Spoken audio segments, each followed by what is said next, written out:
Hello, my name is Mara, and welcome to Books Like Whoa.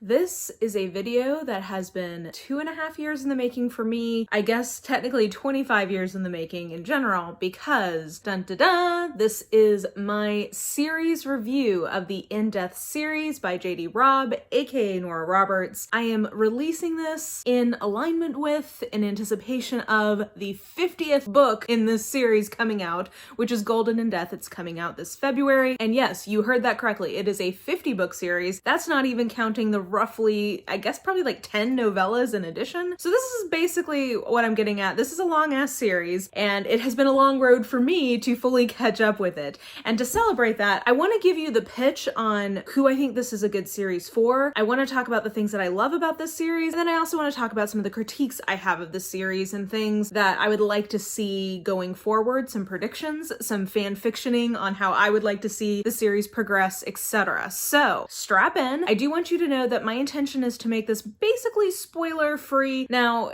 I'm going to be talking about themes and characters a lot, so if you consider that to be spoilers, be ye forewarned. If you just don't want to know anything about that kind of stuff beyond just the overall pitch of the series, then fair enough. But in terms of like spoiling the outcomes of specific mysteries, etc., that's not what I'm going to be doing in this, and I really do want to keep this more of like a conceptual discussion. So I think if you're very spoiler sensitive, then maybe just don't watch beyond just my general pitch of who I think this is a good series for. But other than that, I think you'll be pretty okay even if you're not fully caught up with the series right now. I'm not going to be telling you who done it or anything like that. So with that being said, let's start with what the series is and who I think this series could work for. Picture it, 2058-ish, New York City. Zoom cut to an intrepid detective slash lieutenant detective in the NYPSD. I forget what the PS piece of it stands for, but the NYPSD, basically the NYPD. Eve Dallas. She is a murder cop, a rising star in the homicide unit. She basically, I mean, as we will find throughout the series, like, can do no wrong in terms of catching the bad guys. She often is getting some of these higher profile cases, and we open with her sort of at a crossroads in her life because she has been involved in a shooting that resulted in the death of a civilian, and whenever that happens you have to go through this like psychological profiling thing. Now, because it is 2058, things you should know is that technology has definitely advanced and a lot of laws have changed. So she is on the police force, but she does not have a gun. Guns are basically totally banned. She has a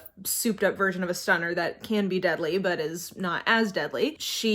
When she goes through that psychological evaluation, there's like all of this virtual reality and like getting in your mind kind ofness to go through the psychological evaluation. Other things that have changed in the intervening years. In this universe, there was something called the Urban Wars that happened in the 2020s. Now note that this was written in 1995, so let's say 30-ish years ahead of when this book was written. There was something called the Urban Wars, which was basically like a world war where the focus of the action was in the cities. We've never gotten like a full rundown of everything that happened in that, but it was a very cataclysmic, history-changing kind of event. So that's part of why guns are banned. Other things that have changed as a result of this is there's been a lot of rebuilding with more high-tech infrastructure. We have been able to start settling off planets, so there are essentially space colonies orbiting the Earth. In terms of like social changes in the US, you can be basically a professional parent, so there are people who have that as a profession. You can also be a professional sex worker, and those are called licensed companions, and it is exactly that licensed companion profession that is the spotlight of this first book, because after Eve goes through this very intense psychological evaluation that brings up a lot of repressed issues that she has been basically running away from her whole life, she immediately is thrust into this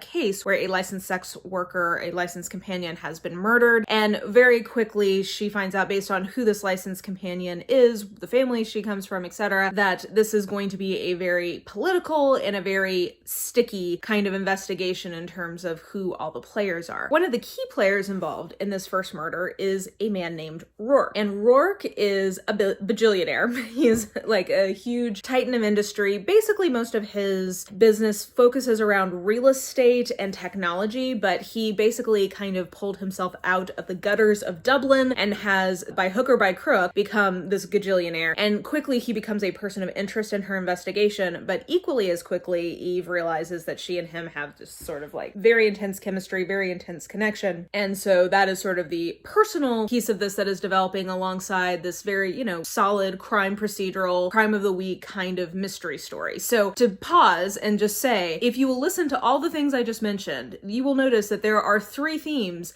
in these books that are all very strong. One is that it is basically a near future sci-fi series. 2, this is a crime of the week procedural mystery series. And 3, there is a strong romantic element, particularly in the first 3 books in this series. Originally, this was intended to be a trilogy of romantic suspenses. So really the trilogy that was originally planned is about Eve and Rourke, getting together basically. And from there, once this was wildly popular, wildly successful, it evolved into a 50-book series. So that piece of the romantic suspense definitely is still there.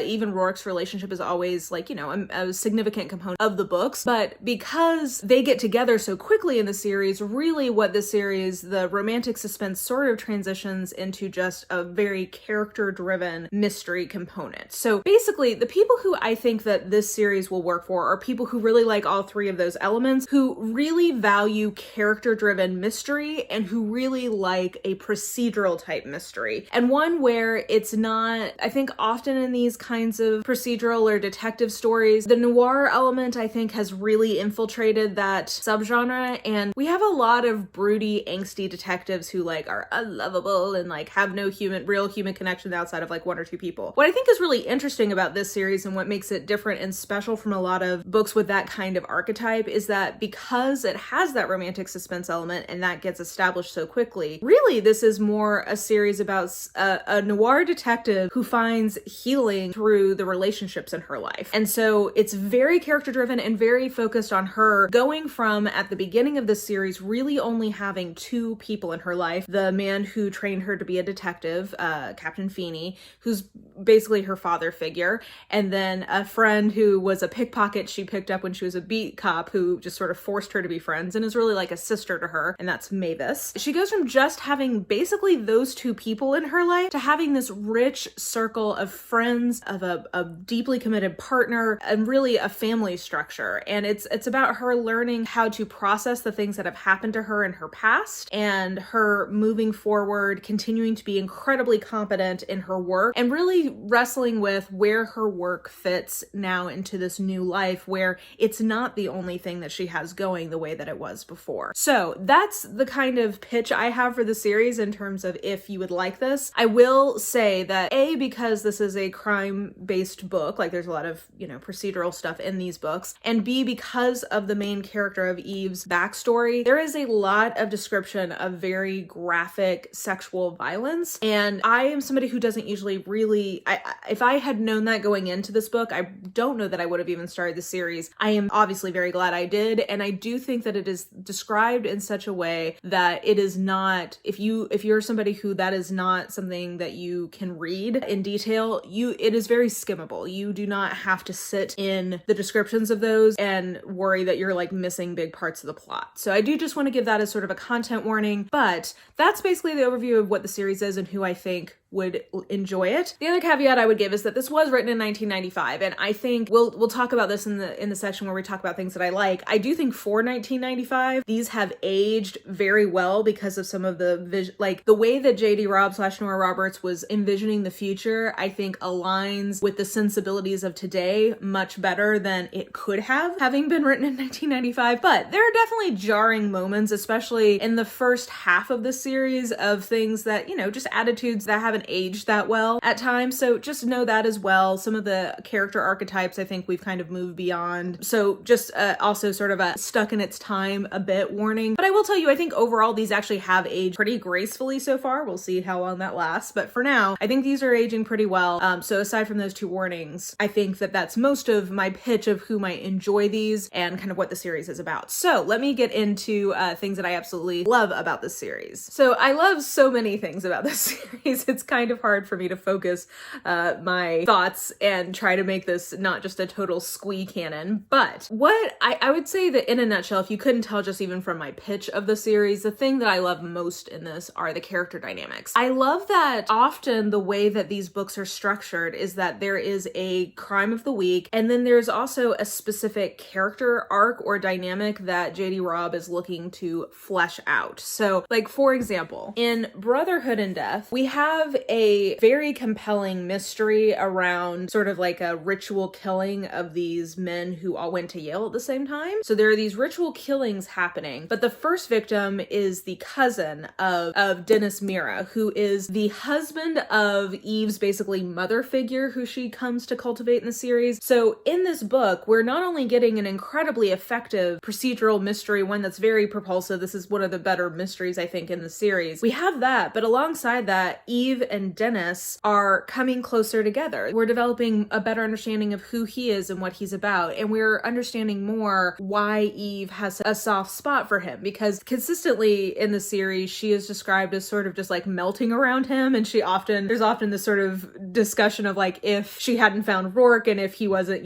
married to Dr. Mira, she would have, fallen in love with him, kind of a thing. And really, you get a better sense of what that says about Eve, because she sees him as this sort of pure force of good who she wants to just snuggle in with and protect. So we have those two things always happening in these books. We have really interesting and thoughtful character building alongside, just a page-turning mystery. You want to know who done it. So to me, that is really where this series just shines. And every single side character in this series that kind of gets cultivated as it goes on, you just have something about them you love, you enjoy seeing them on the page, you enjoy seeing different combinations of these side characters, and I love all of the relationships. I love how awkward and tender she is with Feeney as her dad, where she has this very complicated relationship with the idea of a father or a mother figure. So I always love seeing her with Feeney or with Mira kind of in those roles in her life. I love the relationship with Mavis. Is just so easy, and just there's no judgment between them. They are just friends who have been there for each other, and they just truly are sisters at this point. So I just love how Mavis just cracks through every wall that Eve has.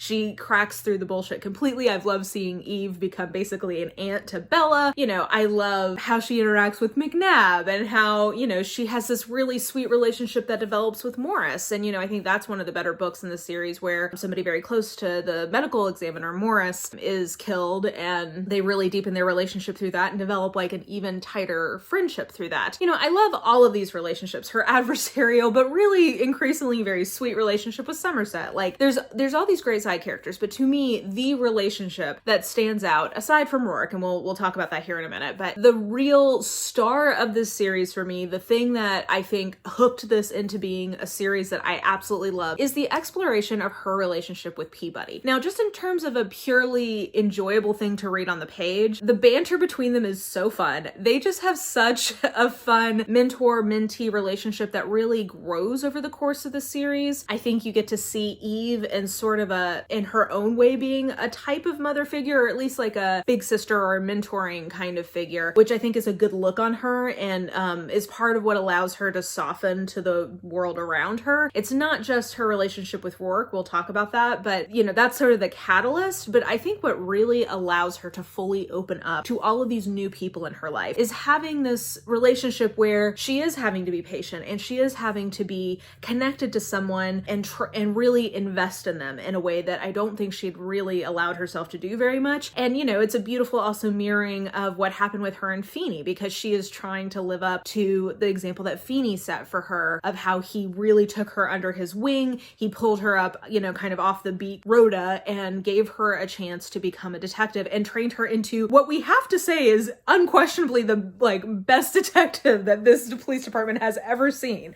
She had that as an example, and she is she's somebody who deeply feels duty, and again, we're going to talk about it, but we'll talk more about that. She's someone who deeply feels a sense of loyalty and duty and doing things the right way. And so because she has that example from Feeney, she is fully invested in this relationship with Peabody and doing everything she can to make her the best detective she can be. And so because she's had to make herself vulnerable in that way, it does, I think, allow her to between that and getting together with Rourke, she finally has space for more people in her life. And it's just such a pleasure to see that relationship evolve over the course of these 50 books, where she literally just takes Peabody out of nowhere and turns her into this detective and somebody who she can trust, she relies on. She always has a little bit of the upper hand over Peabody because she's more experienced, and she's definitely got more of the kind of natural knack for for it. But Peabody is just so fun to see her in her professional life becoming more and more competent. It's also fun, my favorite book in the series is Treachery and Death, this is my very favorite book in this whole series. And this centers around that professional relationship between her and Peabody, because Peabody basically overhears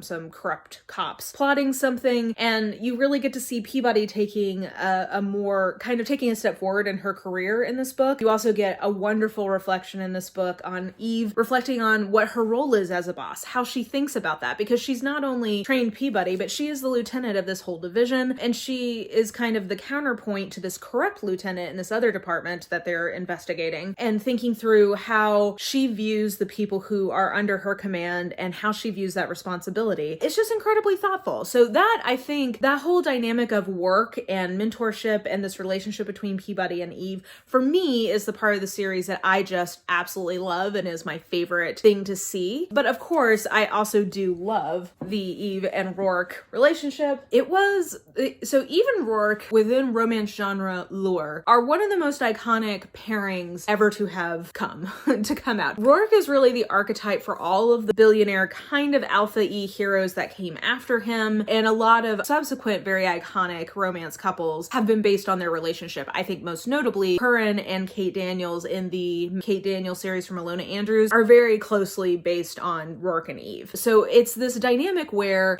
the breakthrough here is that she is incredibly strong as a character. She's incredibly competent at her job. She is very no bullshit. She is very not feminine, and we'll get to this in things that I don't love. I think sometimes that veers into not like other girlsness, but she's very tough and very competent and very focused on her job. Like, that is her mission here on Earth, is to be the best murder detective that she can be. She's not going to give that up for, this rich guy who kind of swoops into her life. Rourke, on the other hand, is incredibly used to being the dominating force of any room he walks into. He is used to always having the upper hand in a romantic relationship. He has amassed this vast wealth after coming from nothing. Them together, they become such a powerhouse because their relationship is built on a deep level of mutual professional respect for each other in terms of admiring the competence the other person has, but also just that they both have these incredibly broken childhoods, which again, I don't think I want to discuss in too much detail because it is really intense, and I don't know if I really want to get into it, but suffice it to say that he comes from a father who basically was a notorious sort of street thug in Dublin, nearly killed him, and then he was adopted by Somerset, who serves as his sort of major domo. We can talk about that and the things I don't love. I don't really understand why his father figure is basically his butler, but whatever, I guess it worked for Batman. But he's then raised by that. His mother is dead, and he starts off as a thief, like he is stealing, and that's how he gets all of his sort of initial capital to then move into more legitimate enterprises. Whereas Eve, she was viciously assaulted daily by her father. Her mother hated her basically and abandoned her. And when Eve was found as a child, the reason why Eve's last name is Dallas is because nobody really knows where she came from. She was found when she was 8 years old with a broken arm, covered in blood, wandering around the alleys of Dallas. So they called her Eve, like Adam and Eve, and then just named her after the city where she was found. So they both have these incredible broken pasts, and then they both become incredibly competent in their kind of areas of professional interest, but they come from completely different angles. So Rourke, his sort of the failure of the system to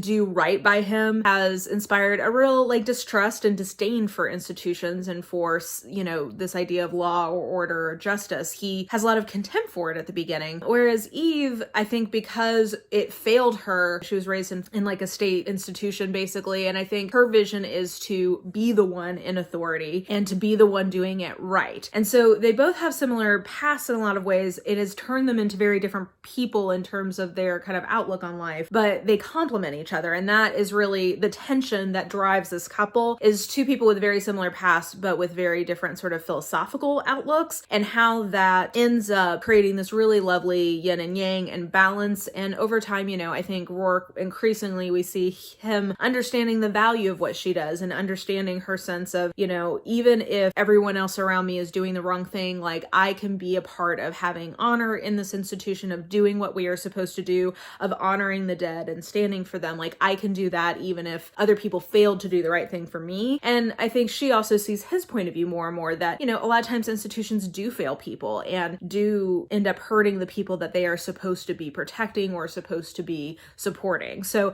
I think that that's a really lovely balance that we see throughout the series. When it comes to why I think Rourke is so iconic, it is because, like, I am not sure I have ever read a main character or a male lead who was more romantic than Rourke is. So Rourke, he always is saying that Eve is his heart, and it's totally true. He is just, there is nothing that is too much to give to her. And it's a very fun dynamic because she is very uncomfortable with any kinds of displays of affection or with any kind of lavish gift giving. Like, it is way not her thing, but that's what he loves to do. And what is so romantic about this series is that increasingly over time, more and more and more, he finds ways to be romantic with her that are speaking her love language, basically. So like, when she moves into his house, he has her office completely renovated to look like the apartment she was living in so that she'll be comfortable. Like that's the kind of thing he does. They do a remodel at some point and he has their bedspread made out of the same material that her wedding dress was made out of.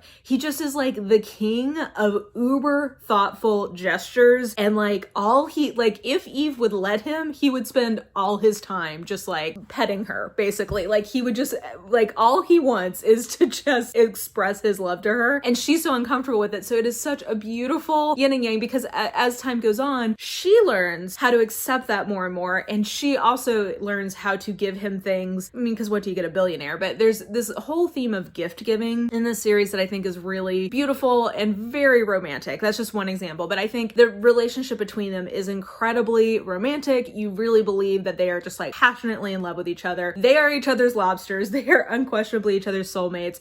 And I just think JD Robb does just such a perfect job of selling you on that piece of really kind of a version of a fated mate trope. Even though this is not a paranormal, you definitely feel a kind of way, because it is a little bit of insta-love that goes on. And there's just, I think she sells me at least on the idea that these are two people who saw each other and just were like, you're the other half of what I've been looking for. And then the beautiful things that come from that, like I was saying kind of in the beginning, because Rourke has then become a stabilizing force in her life, he is the foundation from which she can just sort of bloom and open up, because she really was, I think, at the beginning of the series sort of at a breaking point where it is entirely possible that she could have just gotten so burnt out in her job that maybe she either accidentally got herself killed, or I mean, who knows what could have happened. I don't know that she would have survived without Rourke, just because I think she was sort of becoming slightly untethered. And I think he sees that if he had never met her, he would have really just completely hardened into this sort of like person who couldn't open up to anyone in a meaningful way beyond just like very superficial business or sexual encounters. So they definitely save each other, and I think they create a new family together, which,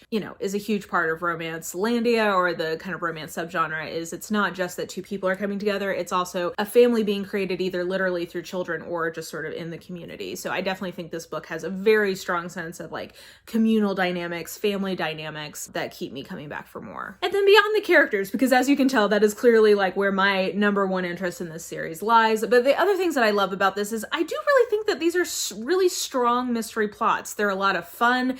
Sometimes I think they're stronger than others. There are definitely books where I'm like, oh, this is getting it's sort of dragging out, or there's not enough new here, which, it's just hard in a crime of the week kind of procedural to always have one that feels super fresh. So sometimes I think that those can be a little weak, but often they are at least solid mystery plots, if not really fun or really good ones. So, that always, to me, the In-Depth series is working best when it's about 60 to 70% the mystery and then 30 to 40% the character stuff. So, I want that mystery piece to be really strong. And then I do really enjoy the sci-fi elements of this and sort of the like future vision, like the imagining a future that happens in these books, because it is an interesting vision, and it's particularly interesting thinking about what her vision of the future was in 1995, and it definitely was pretty progressive, this idea of moving towards like, radical reduction in access to weapons, and this idea that a lot of diseases have been cured, and space exploration happening, and et cetera, et cetera. Like, I think I always get excited when one of the books is really engaging with some of the futuristic elements of the series, because like, so for instance, Delusion and Death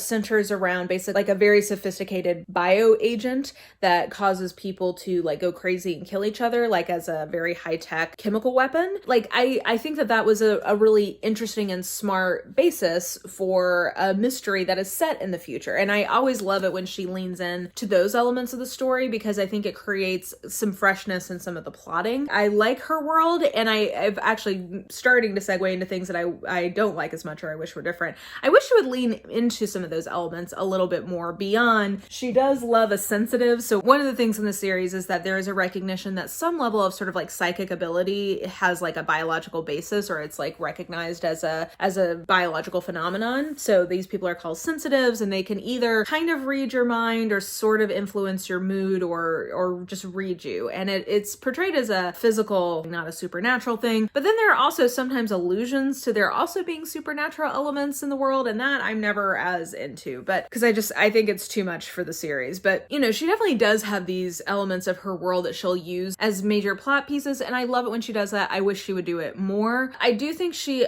is pretty progressive in some of her ideas about like gender politics or race relations relative to 1995, but I will say that I think there's definitely a gap there. There's a really great literary study called Human and Death by Keisha Ali, and I think one of the main things that she has as a critique here is just how, like, just that the attitudes towards race and sexuality have not really evolved that much in the series. So that's definitely an area where I would like to see more, because we definitely see characters who are sort of casually queer, but they're not, like, there's none of our main, like, recurring characters who that's the case, and there's very few recurring characters who have any kind of racial diversity. So it's not, like, when it crops up, I think it's handled pretty well, though there is one character called Crack who I think is a little iffy in terms of how the race piece is played there. But in general, I think when it comes up, she does handle it pretty well, but I just don't think that in 1995 she had a very integrated vision of what it looks like to have diversity as we would expect a series starting in 2020 to have. So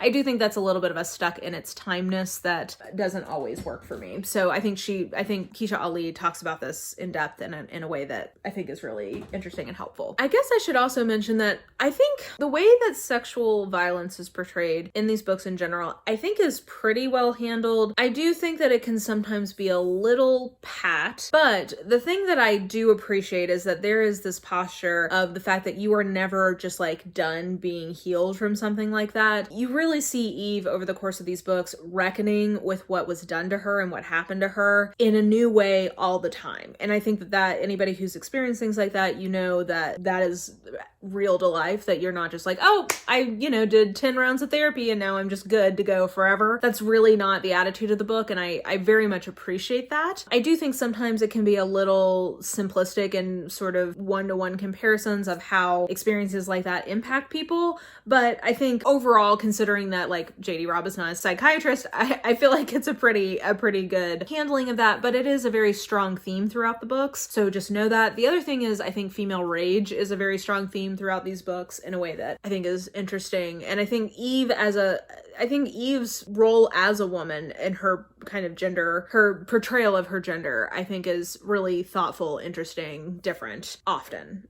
Sometimes it does get into not like other girls, but inhabits a kind of toughness of a tough femininity that I think is really appealing. And I think when we see some of the female killers in these books, the kind of exploration of female anger and how women respond to the ways that they are treated specifically because they are women is very interesting in these books. The only other thing that I want to mention that I really love in this series is this idea, what JD Robb's vision of justice is, I think is really compelling, because for her, there is this very strong sense that there is no such thing as true justice for someone who has been killed, or raped, basically. There is no unringing that bell. There is nothing that the police or prosecutors or anyone can do to actually make that right. But what they can do is stand for the victims and make sure that they are heard. And I think that that's a really clear moral vision throughout these books that is very compellingly articulated. In contrast to, for example, someone like Agatha Christie, I think Agatha Christie sees justice as being for the living, not for the dead. JD Robb very specifically talks about standing for the dead and how what we do to met out whatever justice can be meted out is on their behalf. And it is a comfort to the people who are still here, but they are not the ones who deserve that justice. It is the dead themselves. And to the extent that Eve also has this very vivid dream life, and she very frequently kind of part of how she's solving cases, and it's suggested that she may have a touch of being a sensitive in this, but she has these very vivid dreams where she is talking to the victims, where she's talking to the perpetrators, and it's portrayed somewhat as her subconscious working out clues and stuff, but it also, I think, is very specifically meant to give the dead a voice. And so I just think that that's an interesting kind of vision of what justice looks like in these books.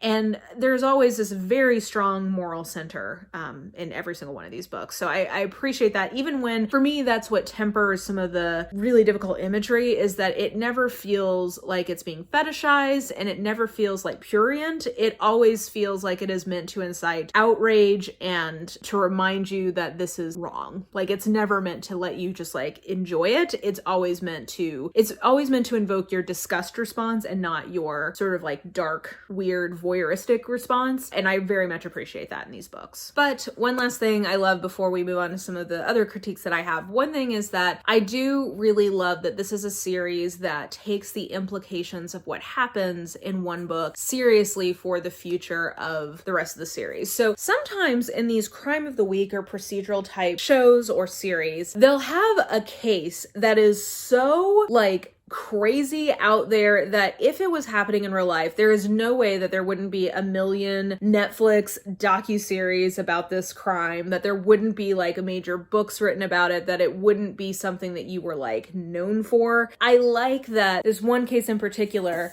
which happens in Origin and Death, that if this actually happened, it centers around like a major scientific innovation that is used in horrifying ways. If it actually happened, there's no way that everybody wouldn't have heard about this, know about this. And then I like that book then is referenced in almost every book going forward, because somebody recognizes Eve from that case, either from the coverage of the case, from the book that was written about it, or the fact that it gets turned into an Oscar-winning film. Like, people recognize her from that, and they also recognize her, like, I like the implications of the fact that Rourke is this gajillionaire that everybody also knows about. I think it would be sort of the equivalent of being married to like a really hot, sexy Irish version of like Jeff Bezos or Warren Buffett. Like an uber rich guy that is very well known because he was self-made and also he's a hot Irishman. So like people also recognize her from that relationship, which I think basically I just like that she actually plays out the implications of the world that she's set up for the most part. Like the constraints that Eve feels sometimes as the wife of this really prominent rich guy. She always addresses the real implications of the situation she set up, and that's something in general in fiction I really like to see, and I particularly like to see that over the course of a series if you're gonna do it. Transitioning into some things that I don't like as much or critiques that I have. I already talked about how I think, some of the kind of sexuality and race diversity things that I would want or expect to see in a 2020 series just are not fully integrated. I do think I read Golden in Death, which is the latest one, the 50th book, and I do think that was a step forward in terms of much more focused and serious portrayals of a gay couple who have been together for like 40 years, and like just the tenderness and detail that she uses to paint that relationship, I think was a good step forward. And I would like to see her, because she just writes characters and relationships like that so well. I would love to see her continuing to do that more with same-sex couples, or, a trans character, or just,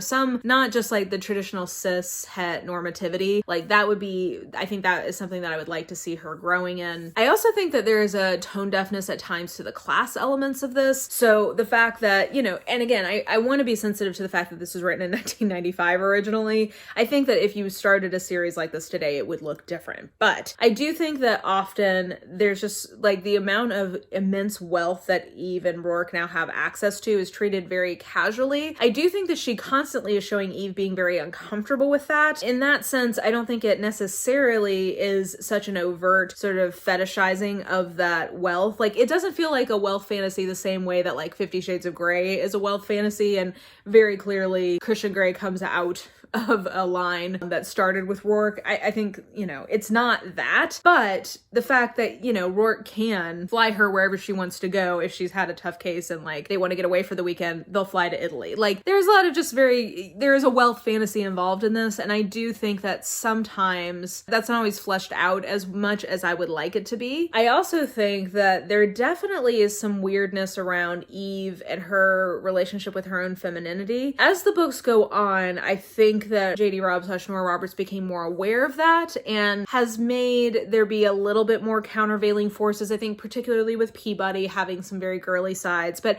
I do think that there is sort of an underlying tone at times in these books of not like other girls. I don't always love that. I think that it does, for the most part, I actually really appreciate the way that licensed sex workers are handled in these books. One of the main side characters spent most of the series as a licensed companion and has only recently transitioned into doing something else. So, you know, he's treated with a lot of sensitivity, but I do think at times there can be a little bit of like slut shaming through talking about licensed companions, which I don't always love. I think she does undercut these tropes at times, so it's not like it's completely tone deaf. I just think sometimes in different moments in the book, it strikes the wrong chord. I would like to see her talk more in this series about some of the bioethics or like ethics of science around some of the things that she set up in terms of some of these designer drugs that people have access to, or some of the sort of like beauty technology people have access to, or I don't know, space travel. This is also a series that is set in 2060 that has zero allusions to climate change. Again, a 1995 series, I don't, you know, that doesn't necessarily surprise me. I would like at this point for her to somehow acknowledge how they averted climate change. That would be, I think, a nice element to add into this future version. Like, literally, I'm looking for her to like have a story where there's like this huge plant that like sucks carbon emissions out of our atmosphere, and like somebody is trying to like sabotage that and send us into climate crisis. Something I would like some acknowledgement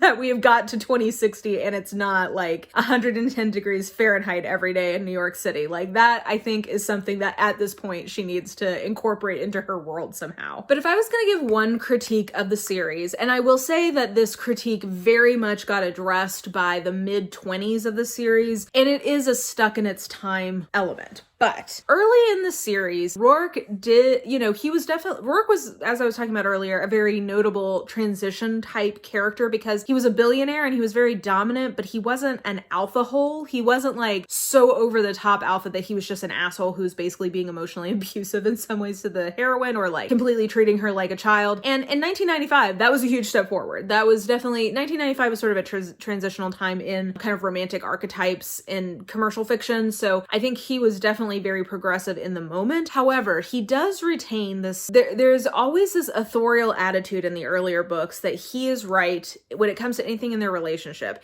He's always going to be right and she's always going to be wrong. And I found that dynamic very unpalatable in the earlier books. And honestly, I think around, if I hadn't read, I think it was Witness and Death was around book 10 or 12 that I just loved and it really sucked me back in. I was honestly like getting tired of that and was maybe like coming up on the verge of stopping reading the series because I just didn't like how whenever they would have a fight about their relationship, she always was the one who the book clearly wanted you to say was wrong. And I would look at it and be like, I don't think she's wrong, or I think they're both wrong, or I think Rourke is not always right. He also had a few moments in those earlier books where he was physically menacing her in some way, which again was a part of sort of the conventions at the time in terms of backing her into a corner or whatever. But given her past of sexual abuse, I just felt like that was not something that was comfortable for me as the reader. I didn't think it was appropriate, and I didn't like how the book kind of saw those moments. Now, there comes a time where the book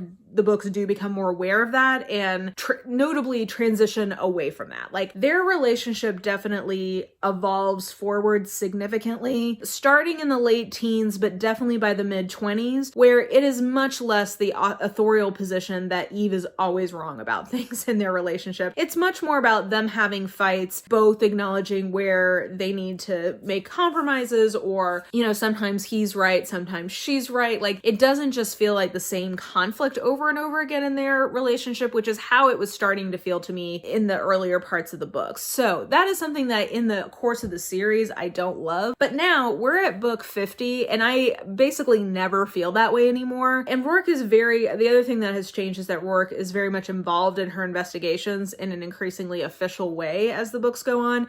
And I think that works well. Like, they are working together as opposed to the conflict being always about resenting kind of her underlying principles and the book wanting you to sort of agree with him. I just think that was definitely a major improvement in the overall character dynamics of the series and got out of a repetitious pattern that had not aged well. So kudos to JD Robb / Nora Roberts for kind of moving with the times on that one. But just know, if you are starting to get into this series, I do think that's something that you kind of have to just get through. And I think it does get materially better by sort of 2/5, 40-ish% of the way through the series. It gets a lot better in my opinion. Okay, so rounding the bend here. I'm talking so long. I have no idea how long this video is gonna be. I have a lot to say about In Death, okay? I literally could sit here for another hour and talk about it, but starting to round the bend here. Where I see the series going. So I will tell you, I got the opportunity to read Golden in Death early from the publisher, and actually I got it from Macmillan Audio. I appreciate them letting me have access to it, and I do like the audiobooks in this series. A lot of people really like the audiobooks. I discovered them sort of like in the early 40s and really did enjoy them. The narrator is pretty good.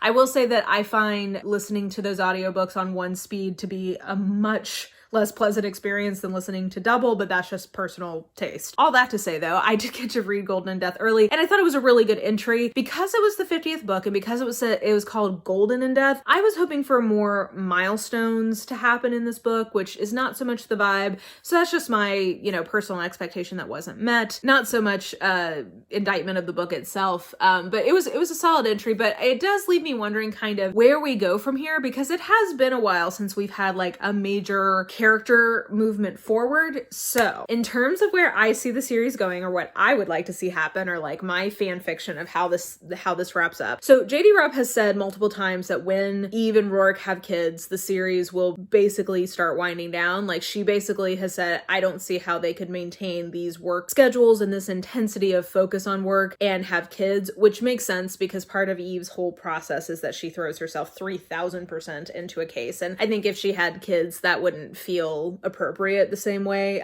Same for Rourke. Rourke is a workaholic as well, and I think him, getting up at 4 and going to bed at midnight and whatever, it's not going to feel like that makes sense once they have kids, unless they're just going to let Somerset raise them. So I think that that's a good move on her part. Things that I would like to see happen. It is time for, not that everybody has to get married, but I do think that, Peabody and McNabb have previously stated that they both agree that they would like to get married. I think it's time for them to get engaged. They've been cohabbing, I think, now for at least a year. And I think that makes sense as a next step. And I think that will drive a lot of fun character dynamics of Eve, I'm sure, having to be more involved in this wedding than she wants to be. Mavis is having another kid. So, that's something that's kind of brewing. I'm assuming that Nadine and her rock star are going to start settling in more. So that might be fun. I would really like to see Eve become a captain in the series. Like, I personally would be very interested to see her kind of taking on a different role in cases. I don't know I think it would probably have to be towards the end of the series, because I'm not sure that that's something that would sustain over like another 50 books with her not being so actively involved. But hey, Feeney gets in the field all the time. He's a captain. Like, it was a very interesting moment because earlier in the series, she is offered a captain's position, and she basically says that she's just not ready to do that yet, to make that transition. She feels like she still has more to offer in the field at this point as a lieutenant. So I personally would like to see that on page and kind of see a new type of work relationship with her. I think that would be really interesting because at that point Peabody would have to have a new partner or whatever. Like I would like to personally see at least a few books with that. In terms of her and Rourke having kids, I don't think that they have to have kids to have a happily ever after because they both are very clearly not that comfortable with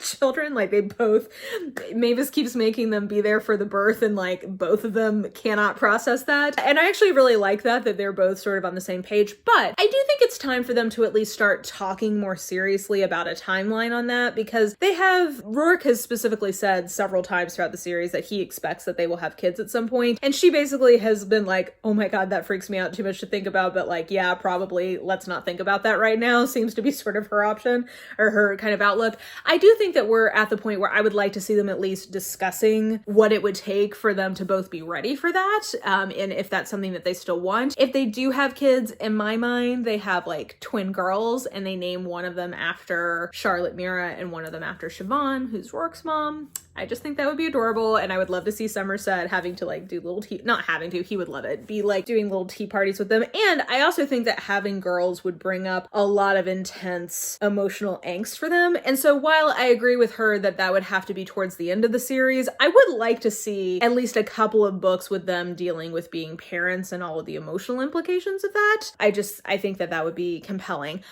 Do you know who, like, as much as Peabody is so mothering, I would love to see her and McNabb get married and then not have kids or maybe like adopt them or something. I don't know. I don't think that kids would add to Peabody's character the same way that kids would force Eve and Rourke to have some interesting conflict. So I'm less tied to that for Peabody. But anyway, that fanfiction, like, whoa, corner here, kind of where things I would like to see the series do. Like I said, I would like to see something about climate change addressed in one of these mysteries. I think that would be interesting. I would like to see something more about the space elements, like the space travel elements in a mystery. I think that could be fun. Yeah, I think that there's a lot of places still for this series to go. And considering we're 50 books in and like 10 novellas in, that's pretty impressive. Okay, so that was like my full-on book club about In Death, the In Death series. You guys know that I absolutely love this series. It is such a comfort read to me. It's one that I've really enjoyed catching up with over the last couple of years, and it's one that I look forward to continuing with in the future. I know that I have inspired multiple people to go ahead and get started in that series because they have reported back how much they enjoy it. But if you are somebody who has read and loved this series, definitely let me know your thoughts below, things that you love, things that you critique, etc. These are just fun books that actually, you know, what I love about the series is it's commercial fiction with a lot of depth to it in terms of its characterization, and it's a very thoughtful version of commercial fiction that I think there's a reason these books are so popular, and I think is an example of commercial fiction that I think could still be readable in 100 years, the same way that I think Agatha Christie is still readable 100 years on. So I think that will do it for now. So let me know your thoughts about anything I said in this long ass video. Let me know your thoughts below, and yeah, I think that will do it for now. So if you enjoyed this video, please like, subscribe, follow me on the social medias if you are so inclined. I have all that information listed in the description box below, and I think that will do it. I hope you are having an absolutely lovely day today, and I will just talk to you soon. Bye!